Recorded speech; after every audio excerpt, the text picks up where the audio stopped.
What is up, you guys? It is your boy Phoenix Brenton here, and today we are going to be reacting, or well, my reaction at least, to the Ashes of the Dam intro cutscene. So I'm going to have my personal thoughts, opinions, and also what I personally saw through the intro cutscene.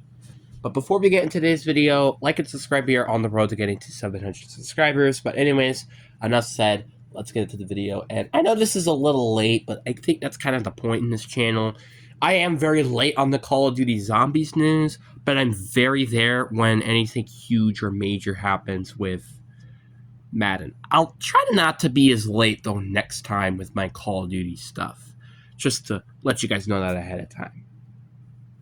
For example, there's supposed to be a gameplay trailer that comes out soon. I will immediately talk about it when that comes out because I think it's a Tuesday, which it makes sense for me to upload it on a Tuesday anyways. So I'll do that, of course, when it comes out. Or I might just do it on Wednesday morning. I don't know. I might upload it a little bit later, depending on how I feel and depending on when it actually comes out as well. So it's something like that.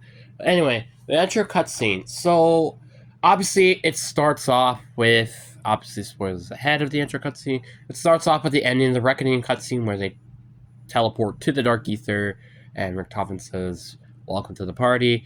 And then this weird, mysterious character says, "This is a party, blah blah blah," and then he shows up and he looks to be some sort of like cowboy of the Dark Ether and must like suck the character's souls and then just left. That's what we know so far through that obviously intro cutscene. And then all of a sudden the zombies came, aka the natives to this guy, and they were killing them and blah blah blah, and that's just what happened. So that was the intro cutscene.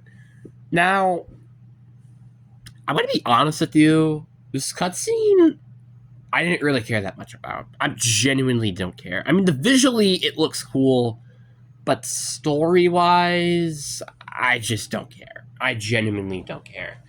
Like, outside of this new character, which I think is going to be a really, really, in my opinion, really cool character, outside of that, I like, he has good potential to be a great villain character, or hell, he might not even be a villain. Who knows? Could be like an anti-hero or something. People have been saying he's the Shadow Smith, which he potentially could be, but he also potentially could be, just something completely different. Like, we don't know maybe what the Shadow Smiths are quite yet. But we gotta just wait and see with that, obviously. So, yeah, and also this character, again, like I said, is very cool. He is like a cowboy like themed character, and he seems to be like this, I guess, forsaken of the Dark Ether now. So obviously, again, there's usually a Dark Ether lord that like controls the place and stuff, with obviously Cortifex being Vanguard, Forsaken being Cold War, and then I guess this guy during the BO6 and the BO7 period. So that's what that seems to be. It's very interesting to see how this character is going to be introduced through the story. I wonder if we're going to know who this person is, because obviously we don't know 100%, even though we are assuming that he is the Shadow Smith or the Shadow Smiths. I wonder if we're going to know more about his backstory. Like, how did he get to the Dark Ether? If he did used to be a human, because he does kind of resemble a little bit of a human. And will we get any answer to this? So it's going to be very interesting, to say the least, to see what this might have to bring into the story. But I guess we just kind of have to wait and see. So obviously, then the gameplay of blah, blah, blah, well, just showing, some of the stuff. But then when you look at the shot for the Call of Duty Black Ops 7, we see there's a lot of things that were interesting. First of all, there's one place that looks like a rocket ship, which kind of looks like Ascension, to be honest. So could there be one of the locations be an Ascension reimagined, potentially? Like maybe not the entire Place of Ascension, but maybe like small parts of it. And then there's also the floating pyramid, which I think that's going to be explained a little bit more when we get into the game, obviously. And then there's also other ones. Like, for example, there's the zombified bear. Yes, there's going to be a zombified bear as a boss enemy type for this map. You heard me correctly. This thing looks absolutely terrifying. Like just thinking already about, like, obviously I haven't seen grizzly bears in the wild in real life. I feel like if I would, I probably wouldn't be here. But if I've seen what bears look like, and they're freaking big. They're big freaking character. They're big things. They're like 8-10 foot tall. Seeing that big gigantic bear coming after us, that's terrifying. It's kind of weird though, thinking about it, that we've not had a enemy like bear type before. It's also just interesting that we haven't seen a lot of animal type creatures anyway. I mean, like, I would say the first one I would say is the the hellhounds, obviously. Then you would have, I would say, the denizens from BO2. Obviously, I guess the monkeys as well from Ascension uh, and Shangri-La. Then you have the denizens for BO2. BO3, I don't think really have. Oh, I guess there's spiders. Spiders for BO3. Parasites as well. BO4, there were elephants, there's werewolves, vampires, Cold War. I don't think there really was any. BO6, then you have the Z-Rex, obviously the parasites return, the vermin are kind of like the spiders anyway. And then now we have a grizzly bear. So that's, again, really freaking terrifying. And then we have these tiny little characters that are probably going to be the replacement of the denizens, but they do look a tiny bit bigger than the denizens, and they also look more like the vampires from Dead of the Night than they do as the denizens. In my opinion, and I said this when I was reacting to this, it's like these guys look like denizens and vampires if they had a baby. That's what it looks like. In my opinion. They look very cool, though. I will admit to that. And obviously, again, we got profiles of these characters and stuff. Like, for example, I think Nikolai was something with the war with the Soviets, I think back in the Cold War era. I think Dempsey, I don't remember what he was exactly. I think he was in a battle in Vietnam, I think, and then it got sucked. Richtofen got sucked from a World War II 1945 world. And Takio was sucked into the Dark Ether in the 16th or 15th century in Japan. So, very cool, though, I will admit. And then obviously we have the other four characters, which, yeah. I also am very happy that they explained why the frick they are purple. Because it's like, oh, are they just purple because they're Dark Ether? No, it's because they got their soul sucked out, as we think. Or it could be their life essence being sucked out, but not entirely. Because the one reason why I could say maybe part of their life essence are gone, but not all of it, is because he has two of those, not one. He has two of those. I wonder, is it something kind of like the Book of Life, where this guy had like a staff where there's two snakes. The two snakes, when you get bit, you die, but when you get bit by one snake, you're just in like a coma until like a Sleeping Beauty or something comes. So that's what I wonder with this. I feel like it could be potentially something like that. But again, I'm just kind of predicting because we don't still understand what this is. But there are some critiques that I have with this intro cutscene. For example, it's just there are not a lot of dialogue with this. Like, I think there was there just hell pigs killed or be killed? Then there's are you? Obviously, besides the other character, I'm not going to include the villain character as well. We're just only including the main protagonists, and then Richtofen, obviously, with welcome to the party. Those are the only dialogues I clearly can remember, and that's it. Why are there only 3 characters talking? I don't know, and I'm kind of concerned. And again, this is kind of where again, just introducing these different versions of the original four kind of come into the issues where it's like they're going to take some time in terms of the story to really develop, and it's kind of going to be a little annoying because I feel like we're going to be introduced to these characters and blah blah blah through the story instead of just the Dark Ether story in general.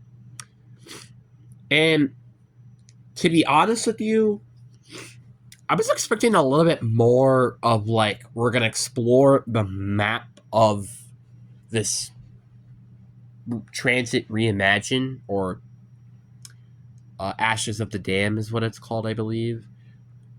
Than what we did, because what we saw was basically the starting room. We didn't see the entire place. I don't think that's involvement with every cutscene, but I feel like I was just expecting more or something. I don't know. Because obviously, with most areas right now being unknown, we still don't really entirely know what this map is. Obviously, I think we have something to do with obviously the floating pyramid. Then you have the ascension like area. Then we have the diner. We have, I think, a town, and then we have the farm, which is the only one that we really had a good look for, and also the spawning room. So what? We have spawn room, the floating pyramid, the ascension thing, diner, town, and farm. Those are 6 locations that we officially know about. Outside of that, we don't know anything so far. And with farm being on launch, it's going to be very interesting to see what mode is played more. Is it going to be the survival mode farm? Or is it going to be Ashes of the Dam? Or is it just neither? And, people are playing the campaign and playing the end game mode. I guess we kind of just have to wait and see on that one. Which, again, I'm still very critical about how this game is going to actually do. Obviously, again, the intro cuts. I'm not going to say the intro cutscene looked bad. The intro cutscene looked marvelous. It wasn't obviously as good as I think as like Terminus or Liberty Falls, because there were still a lot of questions that I had. I feel like they're not good questions either, because it's like with BO6 Liberty Falls, for example, I had more questions than answers, but I still had answers. With BO7, my questions are less, but I did get answers. That's not what I want from an intro cutscene. What I want from an intro cutscene is more questions than answers. That's what I want. Obviously, I still want answers, but I don't want more than questions. I want more questions to the map. So it makes me more engaged with the map rather than its current point. As you know what I mean. So obviously, I do think that like in terms of intro cutscene wise, I'd say this is a solid 6, 7 out of 10. My expectations were kind of remarkably low, I would say 4 or 5 out of 10 range, but it did succeed my expectations by a little bit. But again, the dialogue, you just kind of need to make more dialogue for these characters. It just feels weird. And also, the one part that I also think that feels weird, in my opinion at least, is the fact that Strauss, Peck, those 2 characters, and, well, even Ravenov too, by the way, are just, they're not there. Like, what happened to them? And we're not going to really get any of an idea until maybe the next Black Ops game or later down in the story. And I do really hope that they explain this in a good sort of fashion, maybe through like intel potentially that leads up to the map where we finally get to meet them or something. I don't know, but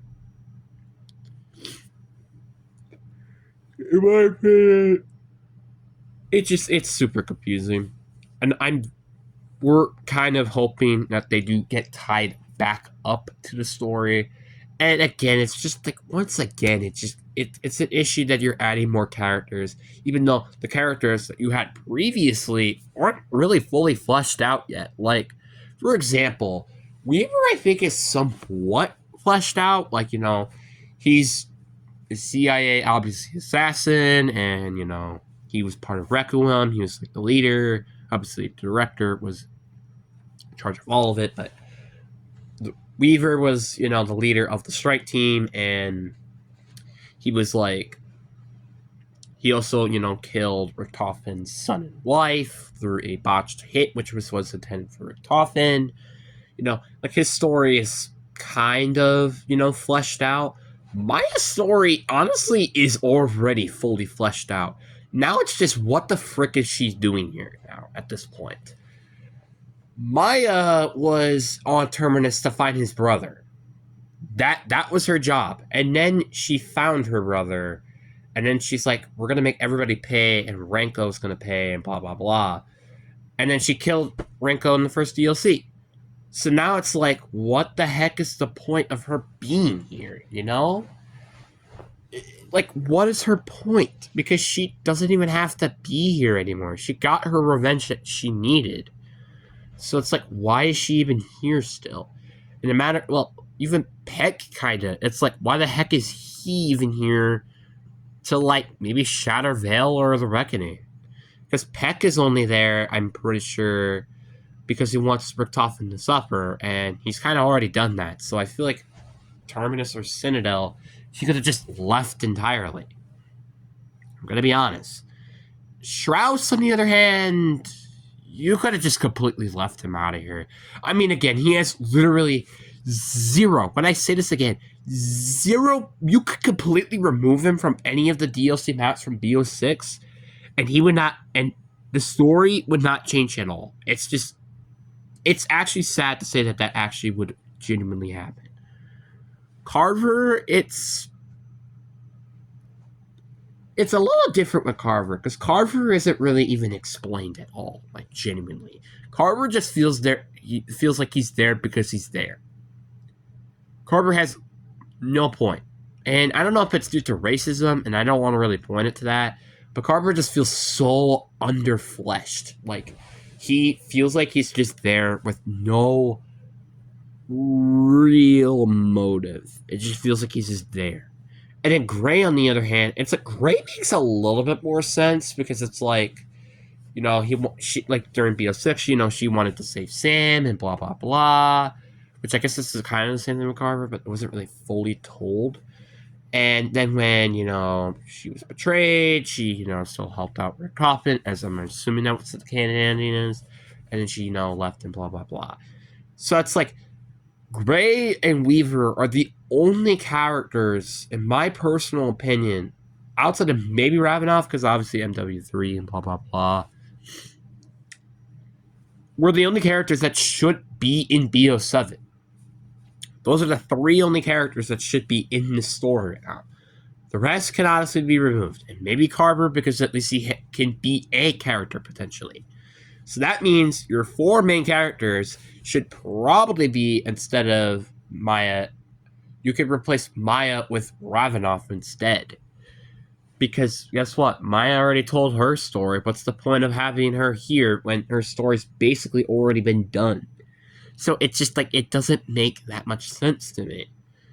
Like, Maya, I mean, I guess you could say, like, during, like, the Tomb and Beyond, it's like, get revenge from Richtofen, but then you just don't do that. It's like, what the heck?